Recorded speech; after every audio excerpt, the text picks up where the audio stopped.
Coming up today, a high-level North Korean diplomat stationed in Russia has reportedly defected. If confirmed, it will be the latest in a succession of officials to flee the regime. The vice chairman of scandal-ridden Lotte Group has committed suicide.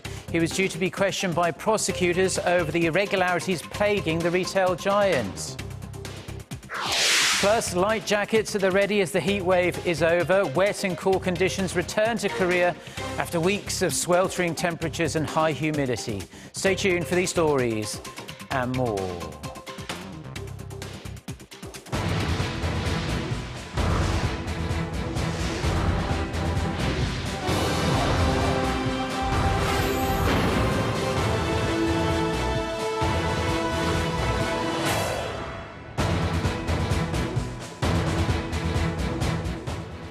Hello, it's noon on Friday, the 26th of August. You're tuned in to our midday newscast here on Arirang TV. Thank you for joining us. I'm Mark Broom. We are going to start with news that yet another North Korean diplomat may have defected from the regime, this time from a post in Russia. The South Korean government has stayed tight-lipped. But if the defection is confirmed, it would add growing weight to speculation North Korea's elite are becoming increasingly fed up with life under the regime. Connie Kim starts us off. The defection is said to have happened last month, around the same time as a high-ranking North Korean diplomat fled his post at Pyongyang's embassy in the UK. A source in Russia who asked not to be named said the latest defector is from North Korea's trade representative under its consulate general in Russia's eastern port city of Vladivostok. His identity and whereabouts were not revealed, but he's said to be of a higher rank than the Grade 3 secretary who bolted from the North Korean trade representative in St. Petersburg in early July. The defector was reportedly in charge of trade issues while sending necessary goods back to North Korea. The source says that shortly after the defection, North Korea's State Security and Trade Department were sent to Russia to investigate the matter. Reports of the diplomat's defection come a matter of days after Seoul's Unification Ministry confirmed that Tae Yong-ho, North Korea's deputy ambassador to Britain, defected to South Korea with his family. Following Tae's defection, security at North Korea's border with China has been tightened, but that doesn't seem to be stemming the flow of defections. A North Korean woman who had been working for an agency under North Korea's Workers' Party reportedly entered China 10 days ago and is waiting to enter the South. Connie Kim, Arirang News. Now, staying with North Korea, the regime's leader Kim Jong-un has reportedly ordered his military to build new submarines that can carry 2 to 3 ballistic missiles. North Korea's current fleet of ballistic missile submarines can only carry 1 missile each, this according to weapons experts. The Japanese daily Tokyo Shimbun, citing sources familiar with North Korea, reported on Friday that Kim gave the order to a top military official. He specifically demanded the new submarines be built by September 9th of 2018 to mark the 70th anniversary of the North Korean government's founding. The report also said Pyongyang appears to be developing new submarines that can carry more missiles based on technology obtained by disassembling a 3,000-ton submarine the regime purchased from the Soviet Union decades ago. And North Korea appears to have upgraded security facilities in and around its Sohae satellite launching station in the northwest of the country. An analysis of recent satellite imagery by the US-based North Korea monitoring website 38 North shows the inner and outer perimeters have been extended in recent years and are now 19 and 27 kilometers long. According to the website, the upgrade may be part of a larger construction plan. It could also mean the facility will be occupied by personnel from North Korea's official space agency or the military. The analysis says it may also be linked to Pyongyang's concerns about intelligence leaks through defectors from the area or outside agents. Now, the vice chairman of South Korean retail giant Lotte Group has committed suicide. Ian Won, the right-hand man of Chairman Shin Dong-bin, was due to be questioned by prosecutors this morning as part of the ongoing probe into the group's irregularities. Kim Hae-sung has more. Lotte Group Vice Chairman Lee In-won was found dead Friday morning on a walking trail in Yangpyeong, south of Seoul. Lee was scheduled to be questioned at the Seoul Central District Prosecutor's Office as a suspect at 9:30 a.m. local time. His body was found on the ground by a passerby at around 7 a.m. Police say it looks like he hanged himself from a tree using a necktie. Officials say they have taken fingerprints to confirm his identity.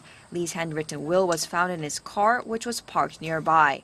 In the 4-page letter to his family and Lotte Group employees, he did not complain about the prosecutor's investigation, but said, "I'm sorry for leaving early at this difficult time. Chairman Shin is a great person. The so-called secret slush fund does not exist." The 69-year-old was Lotte Group chairman Shin Dong-bin's right-hand man. Since joining the company in 1973, he held key positions in the policy coordination or the control tower of the group, making decisions on investments as well as mergers and acquisitions. Prosecutors believe Lee, along with Lotte Group president Hwang Gak-gyu, who was summoned on Thursday, are two key members involved in the retail giant's irregularities and were involved in embezzlement and the creation of multi-million-dollar slush funds. Soon after news of Lee's suicide broke, prosecutors released a statement saying they were saddened by his death and would reschedule the investigation accordingly. High-level officials at Lotte Group are discussing follow-up measures, but there are expectations Lee's suicide will slow down the wide-reaching probe into the conglomerate's irregularities. Kim Hae-sung, Arirang News. Now, Korea has kicked off a festival celebrating the startup movement at Hanyang University in Seoul. Speaking at the opening ceremony, President Park Geun-hye said Korea's creative economy innovation centers, which have led the way in fostering startups in the country, must now act as a platform for sharing best practices and creating synergy between regions and resources.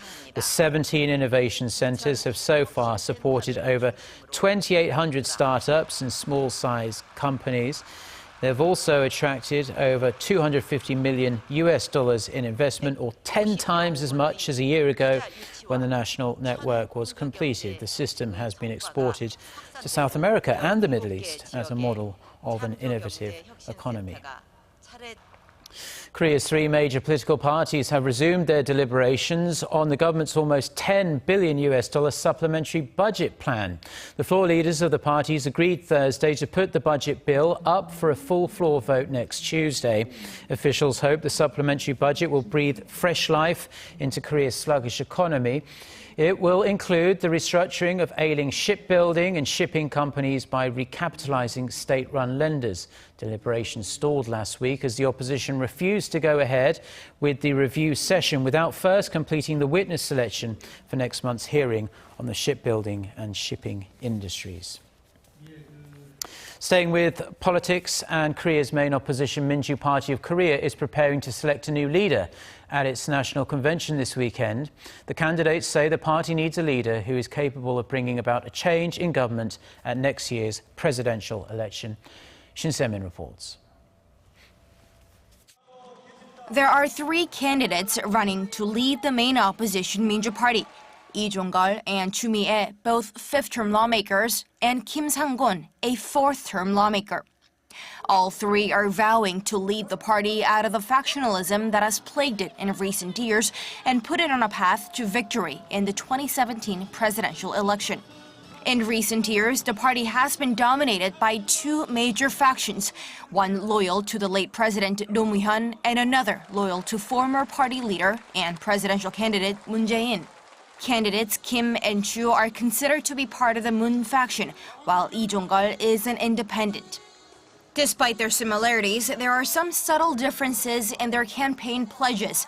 Lee is somewhat more focused on the presidential election than his rivals, while Kim is concentrating on the internal divisions within the party, and Chu is seeking to recover support from the Honam region, which is the opposition party's stronghold.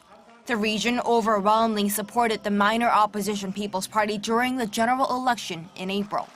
The vote to elect the next party chief will be held this Saturday at 1 p.m. when all party members will gather for the National Leadership Convention at Olympic Stadium in Seoul. Shin Se-min, Arirang News.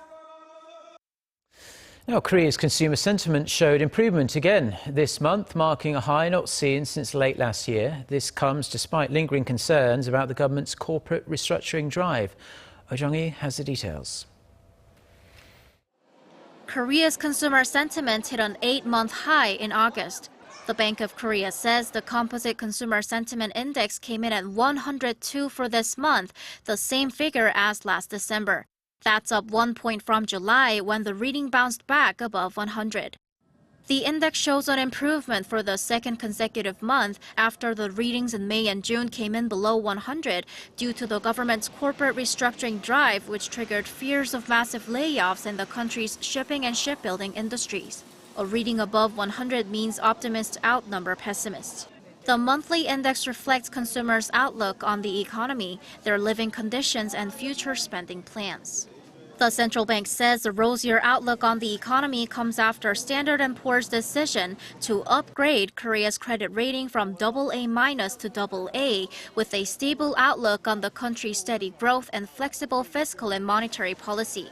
Korea now has the same rating as Britain and France and is 1 higher than China and 2 higher than Japan. The government's expansionary fiscal policy, including a proposed budget supplement currently pending at the National Assembly, also contributed to boosting the expectations for the economy. 오정희, Arirang News. Now moving over to quake hit Italy, a 4.3 magnitude tremor rattled the already devastated central region of that country on Thursday afternoon local time.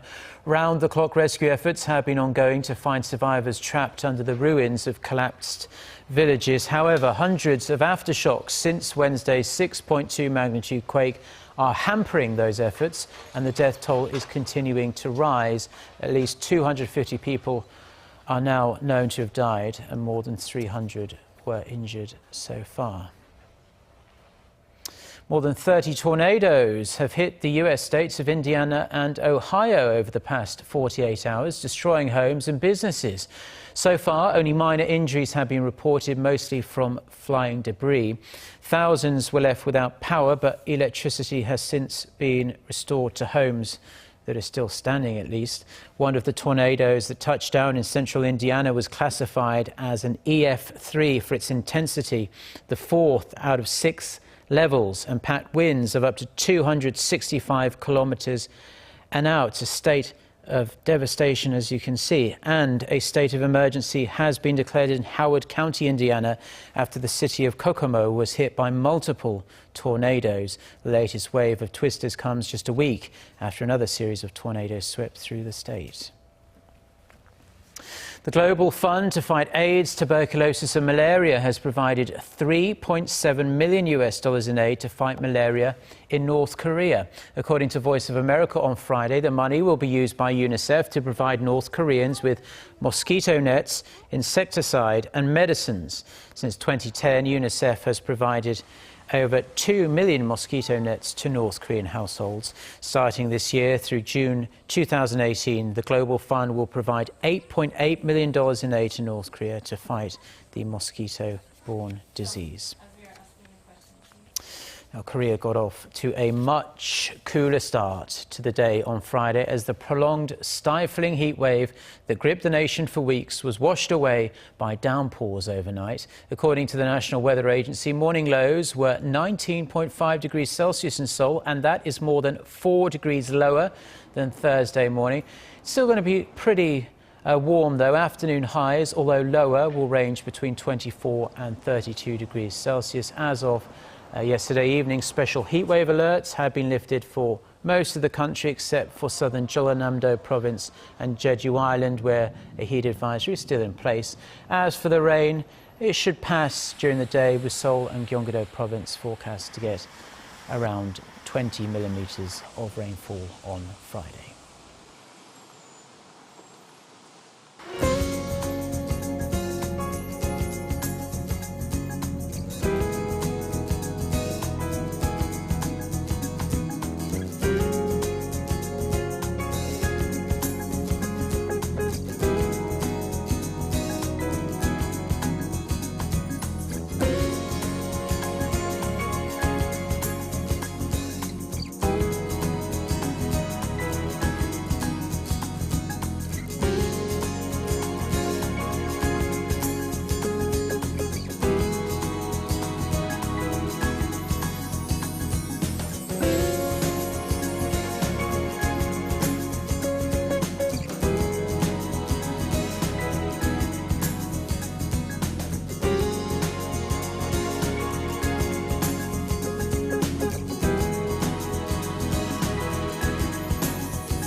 Well, those are the stories we are following on this Friday afternoon here in Seoul. Don't forget to check out the website arirang.com/news for more stories. And it's also worth downloading our free smartphone application.